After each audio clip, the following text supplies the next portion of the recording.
इदानीं वेद स्वाध्यायो भविष्यति। अद्य यजुर्वेदस्य प्रथमोऽध्यायस्य एकविंशं मन्त्रस्य स्वाध्यायो भविष्यति।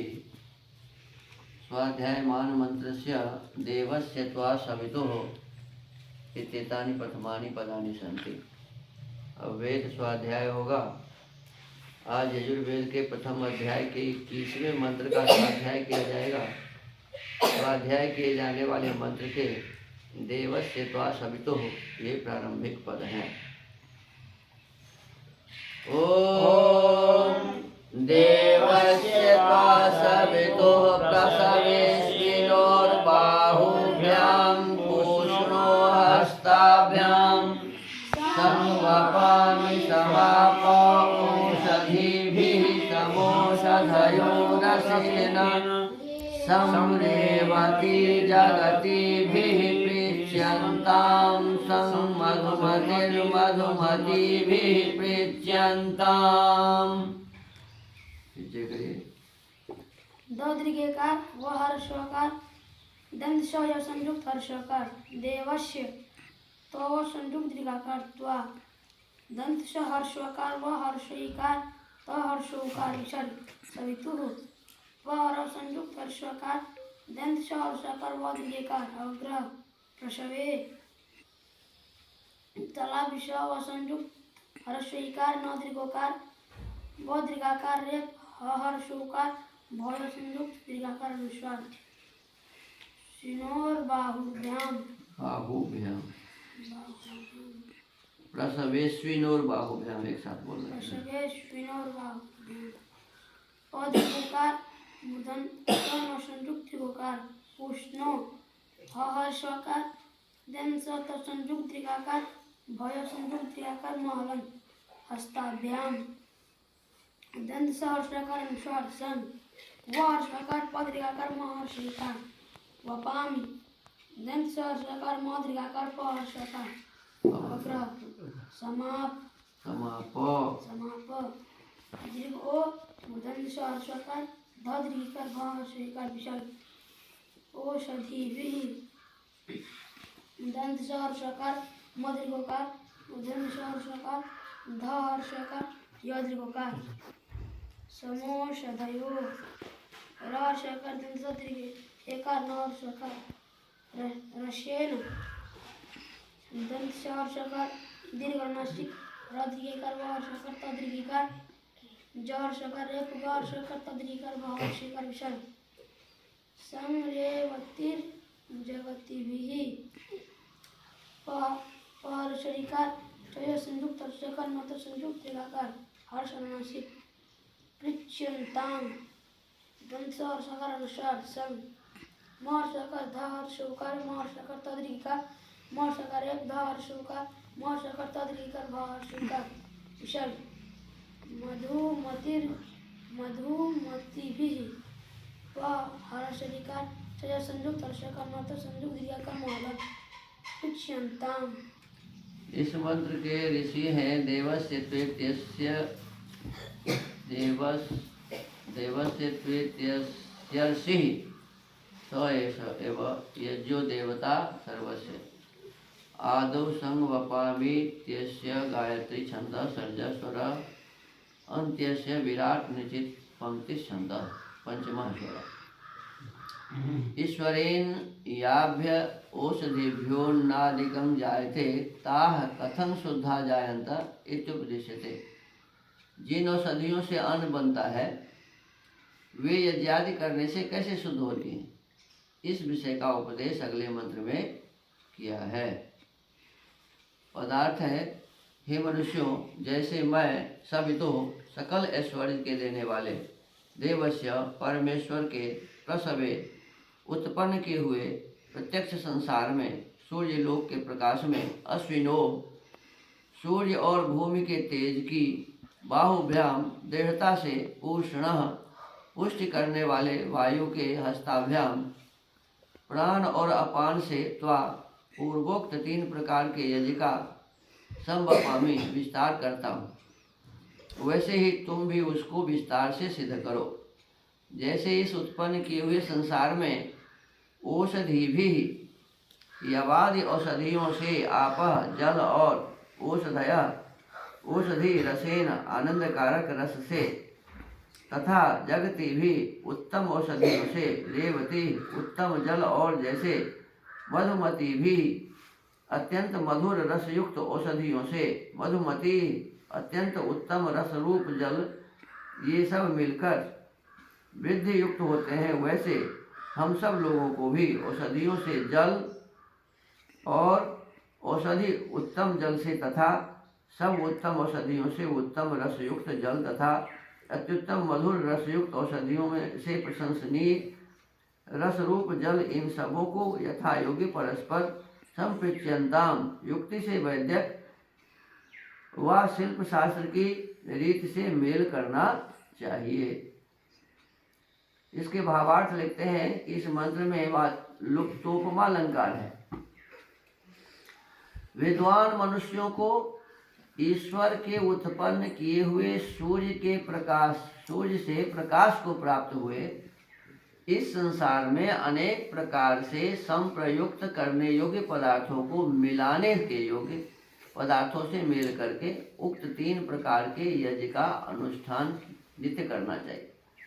देखिए इसमें क्या कहा कि संसार में बहुत सारे पदार्थ हैं, तो उस पदार्थों से कैसे हम उपयोग लें उसका, तो कहते हैं कि परमात्मा ने जितने भी संसार में पदार्थ बनाए हैं, सूर्य है, चंद्रमा है, पृथ्वी है, तो सूर्य से हमें रोशनी प्राप्त होती है और उस रोशनी से अनेक प्रकार के लाभ लिए जाते हैं। ये रोशनी, सूर्य की रोशनी जो है, इस रोशनी के माध्यम से देखिए कि जहाँ पर सूर्य की रोशनी पड़ती है जिस पौधे पर, तो उस पौधे का विकास दूसरे ढंग से होता है, और जिस पर सूर्य की रोशनी नहीं पड़ती है उसका विकास उस प्रकार से नहीं हो पाता है। तो जितने भी संसार में औषधियाँ हैं, वनस्पतियाँ हैं, वृक्ष आदि हैं, अन्न आदि हैं, तो सबके ऊपर इस सूर्य के प्रकाश को प्राप्त होने से उसमें अनेक प्रकार के गुण भरते हैं और कहते हैं कि जो जो पदार्थ हमें प्राप्त है उसको एक दूसरों से मिलाना चाहिए। एक दूसरों से मिलाने से वो विशेष प्रकार के गुण उसमें हो जाते हैं। जैसे हम अभी हवन किए, तो हवन में देखिए समिधा अलग है, समिधा अलग है, सामग्री अलग है, अग्नि अलग है, घी अलग है, और सबको हम एक में मिला देते हैं। जब हम सामग्री, घृत, समिधा सभी को अग्नि में डालते हैं तो उससे एक विशेष प्रकार की सुगंधी निकलती है और वायुमंडल को सुगंधित बना देती है। तो कहते हैं कि हमें अनेक प्रकार के पदार्थों को एक दूसरों से मिलाकर और योग्य पदार्थों से मेल करके, माने जिसका जिससे मेल हो सके। ऐसा नहीं कि सबको सब में हो जाएगा, किसी में किसी के मेल नहीं कराना होता है, और किसी में किसी का मेल कराने से विशेष लाभ होता है, किसी में हानि भी हो जाता है। तो जो योग्य पदार्थ है उस योग्य पदार्थों से मेल करके यज्ञ का अनुष्ठान नित्य हमें करना चाहिए। जैसे जल अपने रस से औषधियों को बढ़ाता है। जल क्या करता है? जल जब वर्षा होती है तो वृक्ष जो होते हैं, छोटे छोटे पौधे होते हैं, औषधि के पौधे होते हैं, उसमें वो रस को खींचता है, जल को खींचता है और उससे वो औषधियाँ बढ़ती है, औषधियों को बढ़ाता है और वे उत्तम रस युक्त जल के संयोग से रोग नाश करने से सुखदायक होती है। उसमें जो वर्षा के जो जल है उसको ग्रहण करके उसमें जो रस भरता है वह रस हमारे लिए क्या हो जाता है? दवा। अरे हम जो गुरुकुल पीते हैं उसमें जो रस है, ब्राह्मणी पीते हैं उसमें जो रस है, ये जो पत्ता सामने है श्रृंगार का, उसको पीस के भी पीते हैं, तुलसी है, इस सब में जो रस है, ये रस हमारे शरीर के रोगों को क्या करता है? दूर कर देता है, नष्ट करता है और हमें सुख पहुंचाता है। जैसे ईश्वर कारण से कार्य को यथावत रचता है। पहले केवल सत्व रज तम थे और इस कारण से परमात्मा ने महतत्व बनाया। इस महतत्व प्रकृति से महतत्व से अहंकार, फिर 5 ज्ञानेंद्रियां, 5 कर्मेंद्रियां, मन, और इसके पश्चात में जितने भी सूक्ष्म तत्व हैं, पंच महाभूत, सूक्ष्म पंच महाभूत, रूप, रस, गंध, शब्द, स्पर्श, फिर स्थूल महाभूत माने पृथ्वी, जल, अग्नि, वायु, आकाश। तो ये सब परमेश्वर ने बनाया। तो कहते हैं पृथ्वी आदि पदार्थों का को वह परमेश्वर जिस प्रकार से रचता है, तो कारण से कार्य को उत्पन्न करता है। किसका क्या करता है? कारण से कार्य को उत्पन्न करता है, यथावत रहता है। सूर्य सब जगत को प्रकाशित करके और निरंतर रस को भेदन करके पृथ्वी आदि पदार्थों का आकर्षण करता है। जितने भी संसार में पदार्थ हैं सभी को सूर्य अपने चारों ओर घुमाता रहता है अपने आकर्षण से। तथा वायु रस को धारण करके, वायु भी रस को धारण करके पृथ्वी आदि पदार्थों को पुष्ट करता है। वैसे हम लोगों को भी यथावत संस्कार युक्त संयुक्त किए हुए पदार्थों से विद्वानों का संग तथा विद्या की उन्नति से व होम शिल्प कार्य रूपी यज्ञों से वायु और वर्षा जल की शुद्धि सदा करनी चाहिए। परमात्मा तो दिन रात कर ही रहे हैं, सूर्य के माध्यम से, वायु के माध्यम से, जल के माध्यम से, अनेक प्रकार के औषधि वनस्पतियों के माध्यम से। लेकिन हमारा आपका भी कर्तव्य बनता है कि हम आप भी परमात्मा की इस सृष्टि से ही उन पदार्थों को लेकर और विशेष प्रकार से उन्हें एक दूसरों से मिलाकर उसके गुणों को जानकर समझकर और फिर हम विद्वानों के संग से विद्या को ग्रहण करके उस विद्या के माध्यम से अपनी भी उन्नति करें और हमारे समाज के जो लोग हैं उन समाज के लोगों को की भी उन्नति करें। और हम नित्य प्रति यज्ञ करके वर्षा के जल को शुद्ध बनावें, वायुमंडल को शुद्ध बनावें, अपने घर को शुद्ध बनाएं। तो ये हमारा कर्तव्य बनता है।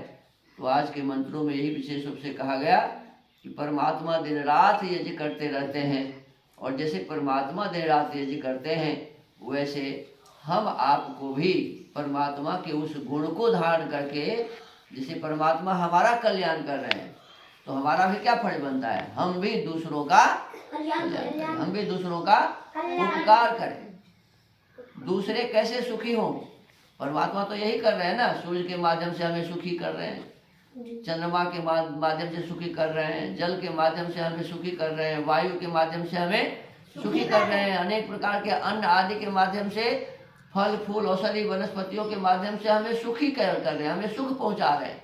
तो हमारा आपका भी कर्तव्य है कि परमात्मा के इस गुणों को हम अपने जीवन में धारण करके हम भी दूसरों को सुख पहुंचावें, दूसरों को सुखी करें। और इसलिए सबसे अच्छा कार्य है कि हम नित्य प्रति यज्ञ करें।